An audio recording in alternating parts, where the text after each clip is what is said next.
राम राम भावांनो. काल आपण पालमपूरला पोहोचलो होतो आणि आपली गाडी खाली करायची राहून गेली होती. मग काय, थोड्या वेळाने हायड्रा आलं आणि त्यांनी लगेच त्यांचं काम सुरू केलं. मग ते गाडीत 3 पॅनल होते. लगेच हे 2 जण चढले. त्यांनी लगेच क्रेनचे हुक अटकून गाडीचे पॅनल काढायला सुरुवात केली. असं करून त्यांनी 3 पॅनल काढून घेतले.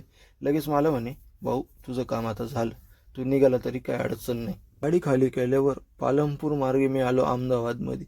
अहमदाबादमध्ये ना, या रोडला मी कधीच आलो नव्हतो. या रोडला एवढ्या मोठमोठ्या बिल्डिंगा पहिल्यांदाच पाहिल्या मी तर. मला वाटायचं ते अहमदाबादला काही एवढ्या मोठ्या बिल्डिंगच नाही. असं तिथून आलो मग चांगोदरला. चांगोदरला या कंपनीत गाडी रिव्हर्स लावली. म्हटलं चला, इथं आहे ना एकच कॉईलची मोठं पॅलेट आहे, ते पॅलेट गाडीत टाकून घेऊ. मग काय, ते पॅलेट गाडीत टाकलं. गाडीला ताडपत्री मारून घेतली.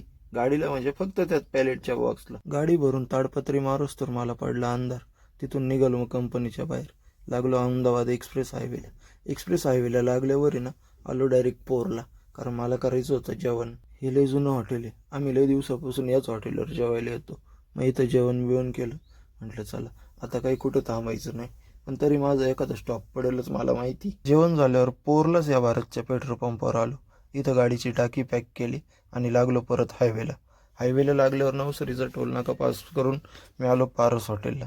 इथं चहा पिला. चहा पिऊन झाल्यावर चिखली मार्गे मी आलो डायरेक्ट खेरगामला. खेरगाममध्ये आल्यावर मला परत दिवस उजडला होता. मग काय, तिथून डायरेक्ट नॉनस्टॉप आलो सुतारपाड्याला. सुतारपाड्याच्या या बॅरिकेडला नाही तेव्हा लई पोलीस आणि होमगार्ड राहते, पण आज काही शांतता होती, काही दिसत नव्हतं कोणी जास्त. असो म्हटलं चला, आपल्याला काय घेणं.